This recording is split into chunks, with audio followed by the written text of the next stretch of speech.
ان کو وزارت اعلیٰ حمزہ سے چھین کر ٹرے میں رکھ کر پاکستان کی سب سے بڑی عدالت کے 3 ممبر بینچ نے دی ہے. یہ عنایت جو ان پر ہوئی ہے وزارت اعلیٰ کی، یہ 3 ممبر بینچ کی دین ہے. اور پھر آئین کی تشریح آپ چہرے دیکھ کر اور پارٹیاں دیکھ کر اور پارٹی ہیڈ دیکھ کر بدلتے ہیں. نواز شریف ہو تو آئین کی تشریح کچھ ہوتی ہے، اس کے چند ہی ہفتے بعد اگر عمران خان ہو تو اس میں آئین کی تشریح بھی بدل جاتی ہے، آئین کا حلیہ بھی بدل جاتا ہے. یہ ہے آپ کا انصاف. اور جس آئین کو پاکستان کی پارلیمنٹ نے بنایا، پاکستان کے سیاستدانوں نے بنایا، عوامی منتخب نمائندوں نے بنایا، اس آئین کو ایک 3 ممبر بینچ جو کہ خود کنٹروورشل ہے، جس کے اوپر انگلیاں اٹھ چکی ہیں، جو نواز شریف صاحب کے خلاف ہر فیصلے میں شامل ہوتا ہے اور جان بوجھ کے اسی بینچ کو لایا جاتا ہے جو خود کنٹروورشل ہو گیا ہے. آپ اس بینچ کے ذریعے آپ پاکستان کے آئین کو عدالت سے اٹھا کر باہر پھینک دیتے ہیں، اس آئین کی آپ دھجیاں اڑا دیتے ہیں. تو اگر آپ یہ سمجھیں گے کہ اس قسم کے فیصلے ہم سر جھکا کر قبول کر لیں گے تو ایسا نہیں ہوگا. ہم اس آئین کے رکھوالے ہیں. اگر تالا لگانا ہے تو لگائیں پھر پارلیمنٹ کو. اور پھر ڈیپٹی اسپیکر اگر مسلم لیگ نون کا ہو تو وہ ڈیپٹی اسپیکر کو عدالت میں کٹہرے میں بلا کر کھڑا بھی کیا جائے گا، اس کی رولنگ بھی غلط قرار دے دی جائے گی. لیکن ڈیپٹی اسپیکر اگر عمران خان صاحب کا ہو تو عدالت اس کو بالکل نہیں بلائے گی، بلکہ عدالت قاسم سوری کو جال سازی کرنے کے اوپر 2.5 سال سے سپریم کورٹ آف پاکستان نے اسٹے دیا ہوا ہے. یہ ہے تفریق، یہ ہے ڈسکرمنیشن، یہ ہے عدالتی جس کو کہتے ہیں نا انصافی.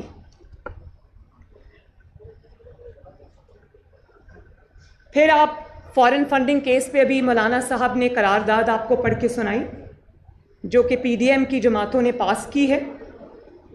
پاکستان میں ایک ہی چیز محفوظ ہے اور الحمدللہ ہر چیز سے محفوظ ہے. ایک ہی چیز محفوظ ہے پاکستان میں، وہ فارن فنڈنگ کا فیصلہ ہے. 8 سال کی تاخیر. سوچیں ہمارے لیے، مطلب میں اور نواز شریف صاحب جس کے نتیجے میں اقامہ نکلنا تھا، باپ اور بیٹی 10 مہینے روز، some times 5 days a week، some times 6 days a week جج بشیر کی نیب عدالت میں اسلام آباد جاتے رہے. میں اور نواز شریف صاحب صبح 4:30 بجے لاہور سے نکلتے تھے اور 8:30 بجے عدالت پہنچتے تھے، روز بلا ناغہ 8-10 مہینے، جبکہ میری ماں بیمار تھی اور ڈیتھ بیڈ پہ پڑی تھی. اور یہ 8 سال سے اس میں تاخیر ہو رہی ہے. جھوٹ پر جھوٹ بولا جاتا رہا. $7.5 ملین کی ممنوعہ فنڈنگ لی، 350 انٹرنیشنل کمپنیز سے ممنوعہ فنڈنگ لی، جس میں بھارتی اور اسرائیلی شہری شامل ہیں. اب یہ بھی پاکستان کی تاریخ کا پہلا واقعہ ہے. آپ صرف، میں یہاں کیونکہ مولانا صاحب کھڑے ہیں، میں اپنی بات چلے چھوڑ دیں. اگر میں مولانا صاحب کی بات کروں، خدا نہ خواستہ مولانا صاحب نے یہ فنڈنگ اسرائیل سے اور بھارت سے لی ہوتی اور پاکستان کی اور دنیا بھر کی 350 کمپنیز سے ممنوعہ جعلی طریقے سے، پتہ نہیں وہ کیسا پیسہ تھا جو آیا تھا، ڈالرز میں آیا تھا، وہ لی ہوتی تو کیا ہمارے ساتھ یہی برتاؤ ہوتا جو اب ہو رہا ہے؟ اس کی جگہ نواز شریف صاحب ہوتے، میں ہوتی، تو کیا ہوتا؟ وہ ایسا سلوک ہوتا کہ سوچ کے انسان کے رونگٹے کھڑے ہو جائیں. ابھی اقامہ تھا تو آج تک سزا پہ سزا، آج تک اقامے پر الیکٹڈ پرائم منسٹر کو نکال دیا اور پھر وہاں پر دل کو تسلی نہیں ہوئی، ان کی پریزیڈنٹ شپ پارٹی کی بھی چھین لی، کیونکہ اس وقت پارٹی صدارت ہی سب کچھ ہوا کرتی تھی. اب تو سنا ہے کہ پارلیمانی پارٹی معتبر ہو گئی ہے. پھر ہر سال ای سی پی سے جھوٹ بولتا رہا، جھوٹے سرٹیفکیٹس جمع کراتا رہا، جھوٹی ڈیکلریشنز جمع کراتا رہا، اپنے غیر ملکی اکاؤنٹس چھپائے، ملازموں کے نام پر پیسے منگواتا رہا، ان کے اکاؤنٹس میں پیسے منگواتا رہا خفیہ طریقے سے. اور پھر جب ای سی پی نے سوال کیا تو کہا اپنے چند لوگوں کے نام لے کر پارٹی کے ان کے سینئر ممبران ہیں ان پہ ڈال دیا سارا کچھ، حالانکہ غضب خدا کا کہ سارے جو کام ہوئے ہیں فارن فنڈنگ میں عمران خان کے سگنیچرز کے ساتھ ہوئے ہیں، اس کے دستخط ہیں موجود. کس طرح وہ اس سے آنکھ چرا سکتا ہے یا کس طرح مظلوم بن سکتا ہے؟ میں فارن فنڈنگ کیس کا فیصلہ قوم کے سامنے جلد از جلد لانے کا مطالبہ کرتی ہوں. میں الیکشن کمیشن آف پاکستان سے یہ مطالبہ کرتی ہوں کہ جو خفیہ اکاؤنٹس اس نے آج تک خفیہ رکھے ہوئے وہ قوم کے سامنے لائے جائیں. ایک ایک غبن، ایک ایک غداری جو اس نے پاکستان کی قوم میں کے ساتھ فارن فنڈنگ کی صورت میں کی ہوئی ہے، وہ ایک ایک جو اس کا سارے حقائق ہیں وہ قوم کے سامنے لائے جائیں اور بلا تاخیر لائے جائیں. اور آپ یہ دیکھیں کہ عمران خان کی حیثیت پاکستان کی سیاست میں ایک بلی سے زیادہ کی نہیں ہے. وہ ای سی پی چیئرمین جس کو اس نے خود اپوائنٹ کیا، یہ جو کیا نام ہے ای سی پی چیئرمین کا، سکندر سلطان راجہ صاحب، وہ عمران خان کے اپنے اپوائنٹڈ ہیں اور پہلے ان کی دن رات تعریفیں ہوا کرتی تھیں. تو یہ جو بلی ہے عمران خان، اس کی حیثیت ایک بلی سے زیادہ نہیں ہے. ہر اس میں وہ ٹریٹ موجود ہے جو ایک بلی کا ہوتا ہے. اور آپ یہ دیکھیں کہ جب اس کو کسی چیز کا خوف ہوتا ہے کیونکہ اس نے وہ گناہ کیا ہوتا ہے تو یہ اس ادارے کے سربراہ کو اٹیک کرتا ہے. پہلے سے یہ اس کو پتا تھا کہ فارن فنڈنگ کی اب فائنڈنگز کمپلیٹ ہو چکی ہیں، فیصلہ محفوظ ہو چکا ہے. تو آپ دیکھیں کس طرح اس نے یہ اٹیک جو ہے وہ ای سی پی کے چیئرمین کے اوپر لانچ کیا. اس کی وجہ یہ ہے کہ چوری کی ہوئی ہے، چوری سے ہاتھ رنگے ہوئے ہیں، غلط کام کیے ہوئے ہیں. وہ جو ممنوعہ فنڈنگ آئی ہے وہ کہاں خرچ ہوئی ہے اس کا حساب تو بعد میں ہوگا. وہ اس پاکستان میں ڈی اسٹیبلائزیشن لانے کے لیے خرچ ہوئی ہے، اس پاکستان میں الیکٹڈ گورنمنٹس کو اٹھا کے باہر پھینکنے کے لیے خرچ ہوئی ہے، اس پاکستان میں سازشوں کو پنپنے کے لیے وہ فنڈنگ خرچ ہوئی ہے. وہ پاکستان کے خلاف فنڈنگ تھی، پاکستان کے خلاف استعمال ہوئی ہے، اس میں ہم بعد میں جائیں گے. لیکن یہ کوئی طریقہ نہیں ہے، یہ ہمیں منظور نہیں ہے کہ یہ بلی بن جائے اور آ کر گالیاں نکالے اور اپنے حق میں فیصلے لے. یہ نہیں ہوگا. یہ 3 ممبر بینچ تو کر سکتا ہے، یہ ہم نہیں کر سکتے. اور آخری بات، اگر فارن فنڈنگ کیس کا فیصلہ نہیں آتا تو پھر تمام جماعتوں کی مشاورت کے ساتھ ہم ای سی پی کے سامنے دھرنا دیں گے. جی ایک منٹ جی ایک منٹ بھائی ان کو کہ اس کے بعد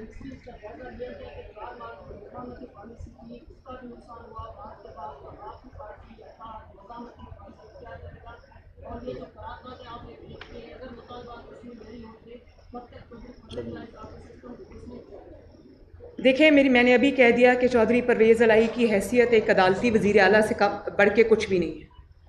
اور 10 ممبرز کا کوئی خاص نہیں ہوتا. 10 ممبرز ادھر جاتے ہیں تو ادھر بھی آ سکتے ہیں. اگر ایسی ہی پالیٹکس کرنی ہے تو وہ ہمیں انشاءاللہ تعالیٰ زیادہ بہتر آتی ہے. لیکن جو آپ نے مفاہمتی اور مزاحمتی کی بات کی وہ ذرا سن لیں کہ اگر آپ کے ساتھ ظلم ہوگا، اگر آپ کے ساتھ زیادتی ہوگی، اگر آپ کو لیول پلینگ فیلڈ نہیں ملے گی، اگر قومی ادارے عمران خان کے لیے اداروں کے وقار کو سٹیک پہ لگائیں گے بلکہ قربان کریں گے تو ہمارا فرض ہے اس کے لیے مزاحمت کریں.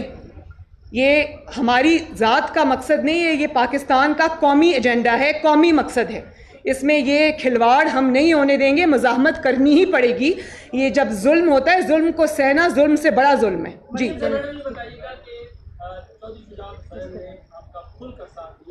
لیکن آج ان کی پارٹی نے ان کے عہدے سے خود ہٹایا ہے. نہیں اس کی وہ آ گئی تردید. پھر آپ اپنی جماعت کو کی دعوت دیں گے اور اس کے ساتھ ساتھ یہ بتائیے گا کہ پنجاب کی ایک سیکنڈ، لیکن مریم اورنگزیب صاحبہ کہہ رہی ہیں کہ اس کی تردید آ گئی ہے جماعت کی طرف سے. پنجاب کی صورتحال پر کیا حکمت عملی اختیار پی ڈی ایم کر رہی ہے؟ کیا تحریک عدم اعتماد لانے کی کوشش کی جا رہی ہے؟ اس حکومت سے وہ جب ہم وہاں تک آئیں گے تو آپ کو اطلاع کریں گے. آخری سوال جی مولانا صاحب کہہ رہے ہیں کہ اٹک پار سے مداخلت ہو رہی ہے اور آج جو جوڈیشل کمیشن کا اجلاس ہوا ہے اس میں جو 5 ججز ہیں ان کو آج اس میں مسترد کر دیا گیا ہے پی ایف سے. اور یہ الزام لگایا جا رہا ہے کہ جسٹس قاضی فائز حسن نے حکومت کے ساتھ مل کر یہ سارا کیا ہے. یہ بتائیے گا یہ جو سارا فیصلہ ہے اس کے پیچھے کوئی مداخلت تو نہیں ہے، کوئی بیک ڈور؟ دیکھیں، آپ نے بات کی کہ وہ 5-4 سے جو فیصلہ آیا ہے، مجھے خوشی ہے اس بات کی کہ وہ جو ایک